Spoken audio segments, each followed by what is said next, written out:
thank you so much. That's really a memento that I will cherish. And good morning, Scouters. Good morning.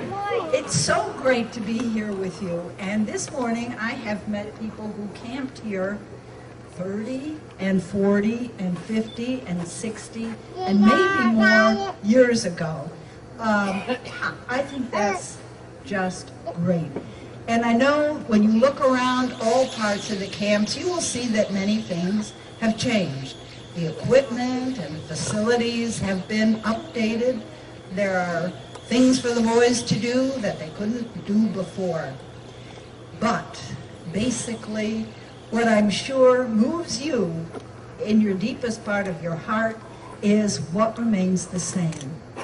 And someone just mentioned, I believe, being around a campfire and singing, hiking, swimming, boating, all of those things that make this a life-changing experience for most of the boys who come here.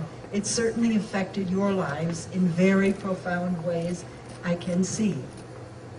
We spend quite a lot of money, as much as we can, keeping the camp in good shape and trying to make it the most wonderful experience for boys possible. To get them out of the hot summer in the city and to enjoy being around nature.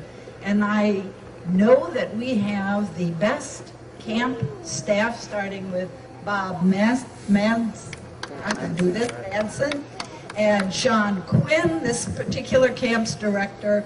We are proud of them all, and let's hear it for what they do.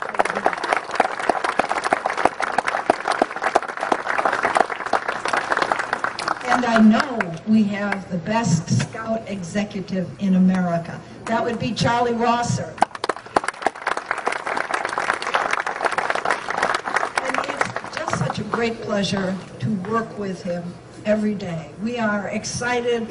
New units, new boys, additional boys coming into Scouting, more at camp. It's all just thrilling to be a part of that. I think that one of the best indicators of any organization or program is how people who have participated in the past feel about that organization. Do they feel loyalty? Do they feel it was important in their life? Do they want to still be part of it?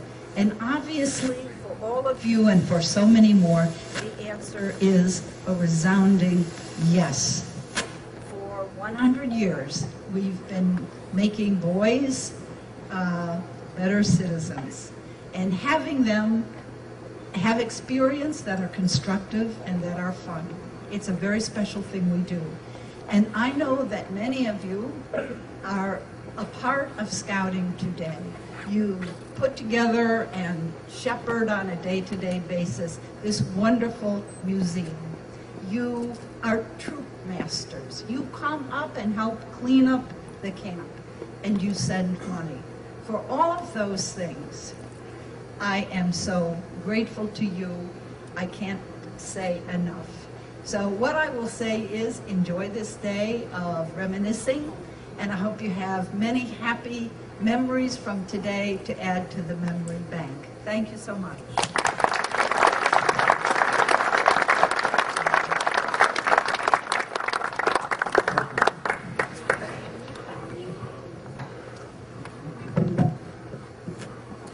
Can everybody hear me okay? Thank you, Joe Matricola. By the way, just a couple of quick comments. The flags will be corrected at the end of the ceremony. The reason they can't go to the top is the ropes were put the other way. There's like a little hook to put an additional flag, and the way they were raised. So that'll be fixed by the end of the ceremony. Jane, it's good that it's at half staff. You know, we lost 18 soldiers yesterday in a helicopter crash. Okay. And then there is something to come.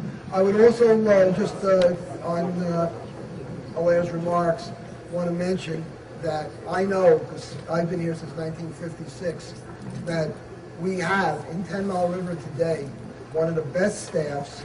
Now, I'm in Kiowa, and I see that Andrew Nem is there. Just raise your hand, Andrew, the director of Camp Kiowa. Kiowa is Garcia. I see that right next to him is the perennial TMR, the consummate director, Sal Panamoni from Aquahonga, and that's really direct. Do we have the Roniqua director here? I don't know. Okay, there's the director. I said your name, and they all got mad at me when I said it. It's Zach. As long as I don't say zit. and also I'd like to acknowledge the director of Cub World, who does such a fantastic job, is here, Julio Garcia.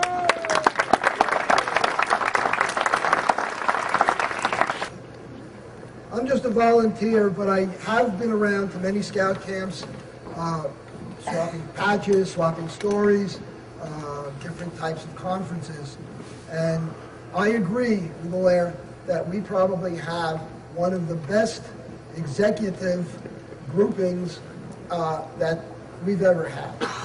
And I've seen councils where it's beyond my understanding why the executive does not want a museum or why everything is micromanaged.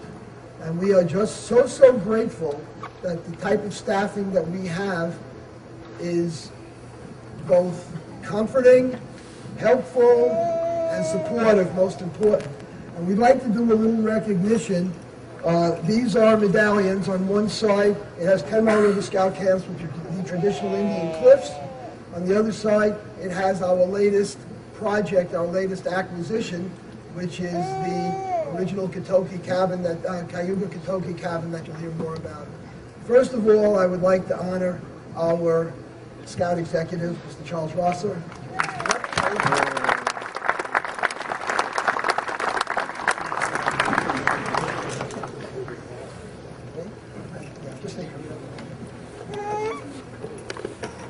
As I said earlier, I consider him, he doesn't want any credit, but he is a 50-50 deal. If there was no Bob Matson, there's no museum.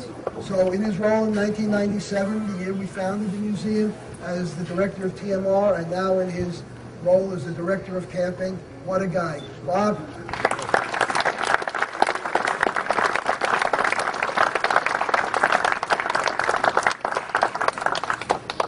Thank you very much. And as I mentioned in the earlier remarks, the director of 10 Mile River has been ever so supportive. Whatever this museum has needed, this museum has gotten. And we are so thankful to him, Mr. Sean Quinn.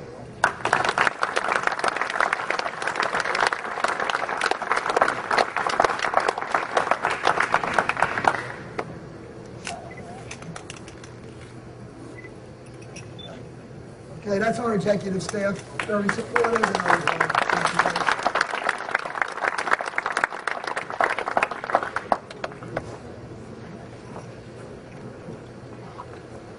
there are a lot of people that have a lot of ideas, but ideas on paper don't turn into reality unless there is somebody that is able to make that leap. And as a project manager, you see the Kernigan Blockhouse has moved to the museum. The Cayuga Katoki cabin has moved to the museum. Without the guiding hand and leadership of what I want to call our project manager, there is no way that these things would have happened, because the coordination and getting the volunteers is every bit as important. So I'd like to give one of these medallions to Mr. John Romanovich.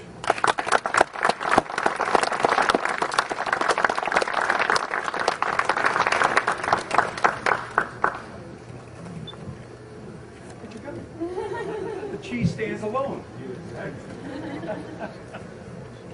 The answer is you're not a professional anymore. Oh, I see. At this point, I'm going to turn it over to John, who has some additional medallion recognitions. Okay. Well, morning, everybody. Morning. Thank you. Welcome again to another Alumni Day at 10 Mile River. I have a few shout-outs to give. First one is to give a shout-out to our new president, President Townsend, who is our...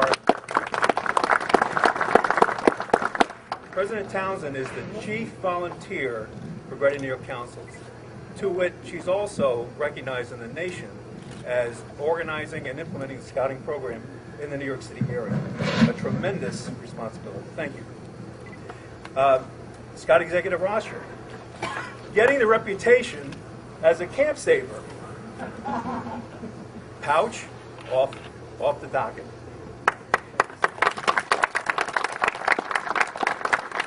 Taxing nonprofit camps in New York State, off the docket. And has qualified the council for several quality awards in true performance, etc. We have Judge Shack here. I'm sorry, Artie Shack here. Bob Madsen. I just want to say something about Bob Madsen. Gene capsulized that very well. Bob has never said no to whatever Gene presents. And to wit, because of that, we were able to do these projects. And without Bob's support, we wouldn't have anything here. So, ladies and gentlemen, let me just mention a few things here.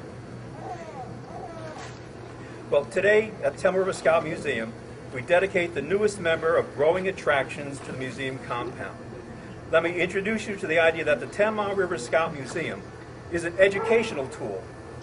The museum has a charter not only to research, document, and preserve the history of the camp, but also to preserve significant structures that have meaning to the camp, interested parties, and great men and women who have experienced the camp and its origins.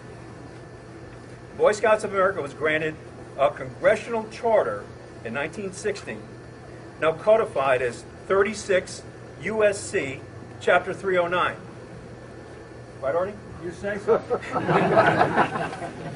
That charter states the following purpose: to promote through organization and cooperation with other agencies the ability of boys to do things for themselves and others, to train them in scoutcraft, and to educate them in patriotism, courage, and self-reliance, kindred of values, using methods as developed by the Boy Scouts of America.